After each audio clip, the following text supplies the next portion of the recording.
নমস্কাৰ বন্ধুসকল, স্বাগতম জনাইছো জবছ ফৰ আছামৰ এটা গুৰুত্বপূৰ্ণ ভিডিঅ'লৈ। সো বন্ধুসকল, আমি আজি এই ভিডিঅ'ত আলোচনা কৰিম BSFৰ পৰা বহুকেইটা পদ মুকলি হৈছে। বন্ধুসকল, যদি আপোনালোকে আবেদন কৰিব বিচাৰে অনলাইন জৰিয়তে আবেদন জনাব পাৰিব। বন্ধুসকল, ইয়াৰ অনলাইন ষ্টাৰ্টিং ডেট হৈছে 9 জুন 2024 তাৰিখ। ইয়াৰে বন্ধুসকল লাষ্ট ডেট হৈছে 8 জুলাই 2024 তাৰিখৰ পৰ্যন্তলৈকে আপোনালোকে অনলাইন জৰিয়তে আবেদন জনাব পাৰিব। বন্ধুসকল, যদি আপোনালোকে আবেদন কৰিব বিচাৰে ইয়াৰ প্ৰতি মাহৰ দৰমহা যদি চাই তেতিয়াহলে আপোনালোকে ইয়াত দেখা পাব 1 নম্বৰ পোষ্ট হৈছে আপোনালোকৰ এসিস্ট্যান্ট সাব ইন্সপেক্টৰ। যদি দৰমহা যদি চাবলৈ যায় 29,200 পৰা 92,300 টকা পৰ্যন্তলৈকে আপোনালোকৰ প্ৰতি মাহৰ দৰমহা হ'ব। লগতে বন্ধুসকল, আপোনালোকৰ হেড কনষ্টেবলত যদি চাবলৈ যায় আপোনালোকৰ 25,500 টকাৰ পৰা 81,100 টকা পৰ্যন্তলৈকে আপোনালোকৰ প্ৰতি মাহৰ দৰমহা হ'ব।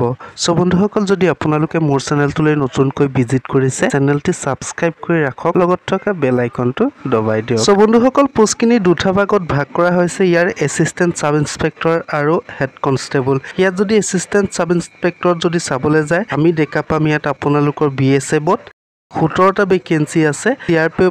CRPFত আপোনালোকৰ 21টা ভেকেন্সি আছে। ITBPত আপোনালোকৰ 56টা ভেকেন্সি আছে। CICFত আপোনালোকৰ 146টা ভেকেন্সি আছে। SSBত আপোনালোকৰ 3টা ভেকেন্সি আছে।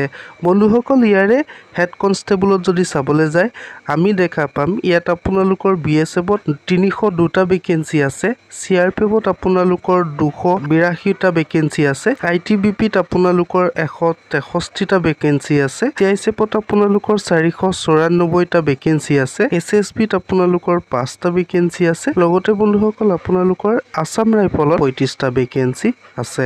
ইয়াৰ যদি বয়সৰ সীমা যদি চাবলৈ যায় আমি ইয়াত দেখা পাম আপোনালোকৰ 18 বছৰ বয়সৰ পৰা 25 বছৰ বয়সৰ ভিতৰত যদি আপোনালোকৰ বয়স হয় আবেদন জনাব পাৰিব। লগতে বন্ধুসকল, ইয়াত যদি আপোনালোকৰ এজ ৰিলেক্সিবল দিয়া আছে। যদি আপোনালোকৰ SC ST ক্যান্ডিডেট হয় আপোনালোকৰ 5 বছৰ ৰিলেক্সিবল দিয়া আছে। OBC ক্যান্ডিডেট হলে আপোনালোকৰ 3 বছৰ ৰিলেক্সিবল দিয়া আছে। এক্স সাৰ্ভিসমেন যদি হয় তেতিয়াহলে আপোনালোকৰ ইয়াত 3 বছৰ ৰিলেক্সিবল দিয়া হৈছে। বন্ধুসকল, ইয়াৰ যদি এডুকেশন কোৱালিফিকেশন যদি চাবলৈ যায় আমি ইয়াত দেখা পাম আপোনালোকে সিম্পল হাই সেকেন্ডাৰী পাস কৰিব লাগিব। ইয়াত কোনো ধৰণৰ পাৰ্চেন্টেজৰ কথা উল্লেখ কৰা নাই। সো বন্ধুসকল, যদি আপোনালোকে হাই সেকেন্ডাৰী পাস কৰি থৈছে তেতিয়াহলে আপোনালোকে সেই পোষ্টখিনিত অনলাইন জৰিয়তে আবেদন জনাব পাৰিব। সো বন্ধুসকল, আবেদন কৰিবলৈ হলে আপোনালোকে মোৰ ভিডিও ডেসক্ৰিপচনত লিংক দিয়া আছে, তাত গৈ আপোনালোকে ডাইৰেক্ট অনলাইন ষ্টাৰ্ট কৰিব পাৰিব। বন্ধুসকল, ইয়াত যদি আবেদন কৰিব বিচাৰে আপোনালোকে কেনেদৰে আবেদন কৰিব পাৰিব।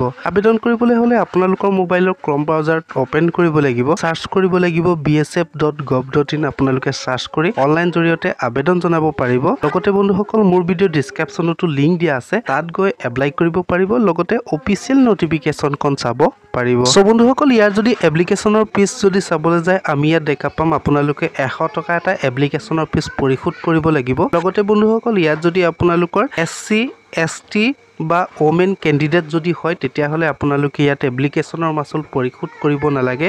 ইয়াত আপোনালোকে টোটালি ফ্ৰীকে আবেদন জনাব পাৰিব।